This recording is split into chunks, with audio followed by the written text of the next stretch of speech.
Quick question. Do you know what time it is? Yeah. It's essay time. In this video, we are going to do a second round of essay reviews from essays that you guys sent to me, and we're going to talk about some tips and tricks that can help you along the way in writing your application essay to a college. For those of you who aren't familiar with me, my name is Jackson Walker, and I used to work as an admissions representative at the University of Wisconsin while I was a student there. In that role, I worked with students from across the world and advised them in getting accepted to the university. So without further ado here, we are going to jump into our essays. I've selected 3 essays for this video. We're going to start by reading over the first one, and then I'm going to give some tips and tricks about things that worked well and maybe some things that this student can improve on. As I walked through the unfamiliar aisles of Petco, I headed to the reptile section, my steps growing increasingly hesitant. The arrays of rabbits, parrots, and fish surrounded me. Feeling overwhelmed, I thumbed through the Hermit Crabs for Dummies pamphlet in search of a simple guide on how to take care of these exotic creatures. As the youngest in a bustling family of 8, I've gotten used to navigating life amidst a constant whirlwind of activity. But just last summer, I found myself facing an unexpected responsibility that would forever shape my perspective on caring for others. In the corner of the living room sat a tiny makeshift terrarium housing 2 hermit crabs. Puzzled, I turned to my brother, who sheepishly explained that he had no choice but to purchase them when he saw how cute they were. Initially, I viewed caring for the hermit crabs as a burden. I had important plans for the summer that involved ice cream and pool floats, but I suddenly found myself thrust into a role I hadn't anticipated. The crabs required a proper habitat, appropriate food, and a watchful eye to ensure their well-being. So there I was, thumbing through the pamphlet in Petco, attempting to absorb every detail to ensure I didn't skip over a crucial component of their lives. Day by day, I learned about the unique needs of these fascinating creatures. Without even realizing, I began to feel a sense of responsibility and attachment to them. I watched as the hermit crabs shed their exoskeleton, allowing for a large one to form underneath. They became extremely vulnerable in order to allow for growth. They embodied the significance of shedding old habits, beliefs, and structures to make room for more personal growth and adaptation to new challenges and opportunities. Over time, my perspective shifted. What began as an unexpected responsibility soon turned into a source of deep fulfillment. The crabs have truly become my companions, and I cherish our bond deeply. They have become a symbol of resilience and adaptation, allowing me to embrace change and new challenges in life. All right, so some things that I thought worked well in this essay. Obviously, this is a very, very detailed piece, and I love the amount of detail that this author brings to the description of the crabs, taking care of them, helping them, thrive in a challenging environment. And I think too, this kind of illustrates a spirit of perseverance. And I think that's an awesome thing to have as a student. That is an awesome kind of X factor to demonstrate to these admissions officers. The thing that I am lacking a little bit in this essay, I think, is a good idea of who this student is. This essay is largely about the crabs. It talks all about, the things that they need. The little bits of information that we do get about this author was about, their family and their vacation and things like that. And those are all extraneous details that we need to cut out. If you guys have seen my videos on writing essays, you know that the word count is the most crucial part of this essay, and you have to cover a lot of ground and not a lot of words. So I wouldn't waste too much time telling us about the intricacies of hermit crabs, because that's something that if they really wanted to, they could look up on their own. The thing that these admissions officers could not look up on their own is things about you. I would love to see a little more of the self put into this essay, talking about how did it feel to take care of these hermit crabs and why was it such a challenge? Maybe you've never done something like this before. And then moving to the end, talking about maybe, how rewarding this new experience was. Learning how to take care of something other than myself. What did it teach you? What did it allow you to learn? I know in the end they touch on kind of shedding this old perspective and moving into a new one, but I wasn't really sold on it. I think it came off a little bit like pandering. It was a lot of those kind of key buzzwords that we like to see, talking about beliefs and structures and, shedding old habits and things like that. And I understand where you're coming from, but I almost don't see it in the essay. I wish the essay kind of showed it a little more. Like I mentioned before, admissions officers are very acutely attuned to when somebody is lying or pandering to them. So I think overall, I would just be a little more genuine with this essay. I feel like it's kind of trying to tell us what we want to hear rather than what you want to say. And I think injecting a little more of the self into the essay, your own experiences with these crabs specifically, would go a really long way. All right, on to our second essay. 8, the number of different schools I've been to in my life. 7, the number of schools I've completed a full year in. 6, the number of states and countries I've lived in during my life. Together, they summarize my life as the son of an immigrant mother navigating the complexities of securing a medical license in the US. Whenever peers first hear of this segment of my life, they often respond with a mixture of incredibility and fascination, highlighting a difference in our worldviews. The myriads of ways our smallest biases to our strongest faiths interact, mold our identities, and guide our approaches to life. In my journey across the East Coast, I've learned that there's never one place or path for us in life. In 11th grade, some close friends and I swore to one another to finally make the varsity roster for our school's Science Olympiad, a team-based competition where students compete in a range of topics from biology to physics. However, when rosters were finally announced and I scrolled with trembling hands, my name didn't appear under varsity or junior varsity.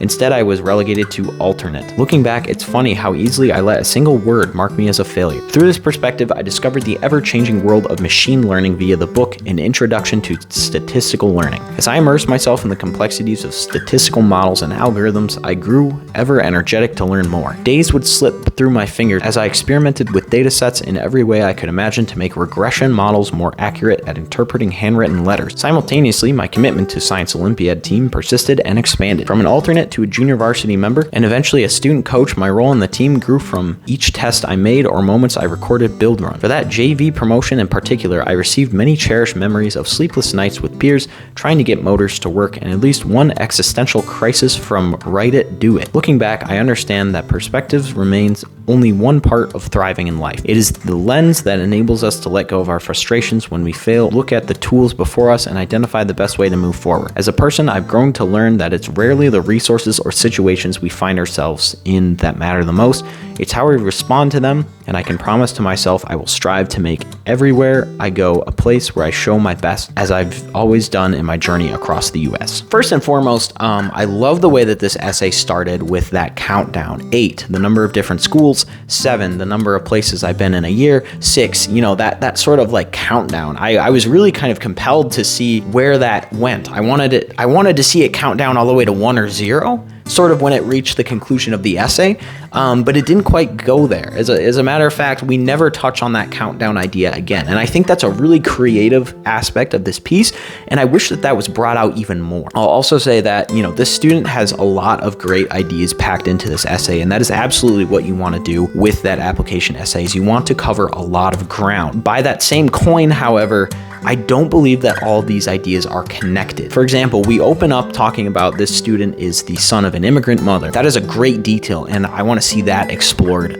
more in this essay. As he continues, this student talks about the Science Olympiad. Again, an excellent topic. I would love to see that be explored more in depth. And then by the time we get to the end here, we're talking about analyzing statistical models and how robots can recognize handwriting and things like that. And again, an excellent topic for an essay, but I don't think that all 3 of these topics fit in this one document. I think each one of these ideas is a separate essay. And if I was gonna give this student one piece of advice, I would encourage them to whittle this essay down to one core moment. And when we're writing our application essays, what we wanna do is tell the admissions officers things that they don't already know about ourselves. So writing about how you were a part of the Science Olympiad, that's probably a very important memory for you and might have been the catalyst for you to apply to college, but they can take one look at your application or your resume and say, okay, I know this student was in the Science Olympiad. So I think where the student was getting at, and there was an excellent kind of,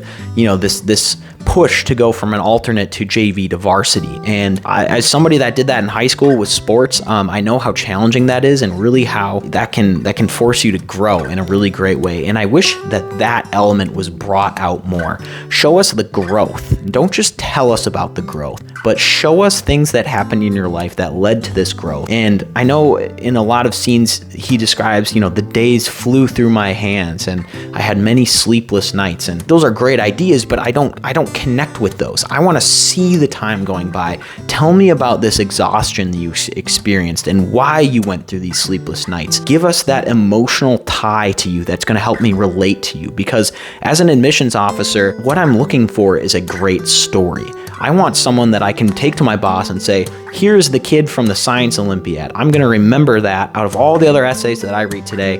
And if I get to accept anyone to the school, it's going to be the Science Olympiad kid, because they're going to remember those crucial aspects of your essay more than they're going to remember that overall message. So I would say hyper focus in on maybe even just one night of these sleepless nights. Tell us about the pressure to succeed when you want to go from alternate to JV to varsity, and what this sleepless night really means, because on the surface it means one thing, but in a deeper way it has more of a meaning, and that's what I want to draw out of this essay, that deeper meaning and emotional resonance that you have with this task. And now moving on to essay 3. For the last time, Sky, please stop chewing on my flip-flops. I only have one pair. When we first got Sky, I expected a cute, cuddly, playful puppy. Even though his arrival was sudden, I was nevertheless ready to adjust and tend to him. Yet beneath that cute, furry facade was a chaotic extravaganza of energy that no amount of readiness would help prepare for. He was the hound, but I ended up hounding him all day. Every night until 11 p.m., I would be punching in How to Train Your Puppy on YouTube, scouring every channel, video, and post till I was so drowsy I had to go to sleep. Briefly reflecting on my training progress for that day, I would go back to my YouTube homepage littered with just dog training videos. One particular video titled, quote, "The 4 Quadrants of Operant Conditioning" caught my eye because of the familiar terminology. I quickly realized that this concept was something I learned in my 11th grade AP psychology class. And the more I implemented these concepts, I found that I never really understood them in the first place.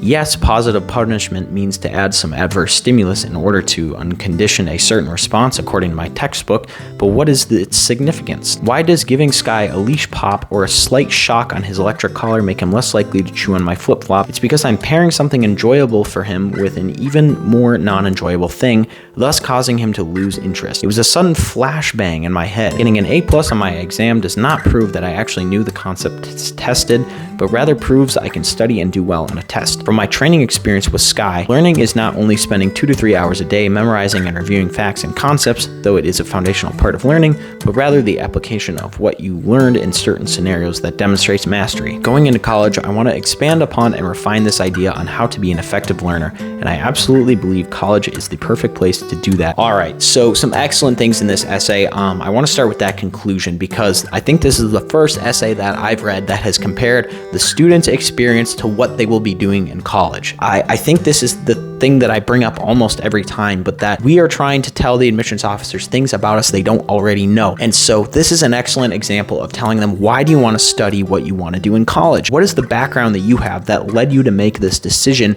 and how is it going to impact your life going forward? And I love that. I also think this essay has some really awesome imagery in it, describing the puppy, describing some of the messes they make in the house, things like that. Those images are going to stick in the mind of the reader long after they've read this piece, and so I think those are excellent details to add as well. The thing that I would advise this person on is this is a very long-term essay, and it focuses on a lot of different training sessions with this puppy, and I would almost like to see one instance of it, one training session where you finally had that breakthrough moment when you realize this is psychology in action. This is me using psychology to train my dog to do the right thing. As humans, we love stories about people triumphing in a hard time. We love seeing people succeed, and we love seeing those breakthrough moments, and I think that would make this essay very compelling. I also want to caution too against taking too much time to describe the actual psychology going on, because again, the admissions officers, if they very well wanted to, could go on the internet and learn all they wanted to do about conditioning and how to train dogs. That's not what your essay should be focusing on. It should be focusing on who you are and the experiences that led you to apply to this school. What we are trying to do is we are trying to show them why we will succeed at their school only, nowhere else. I would love even if you branched out and talked about this school's psychology program. Why is it right for you? Who are the professors there that you want to learn from? What sorts of things will you gain from going to their school, and how will you apply it going forward? I really hope that this video was helpful to you guys. If it was, please do let me know down below, or let me know if you have any questions about college essays, because there is so much more depth to get into. If you have other video ideas for me as well, I would love to hear those too.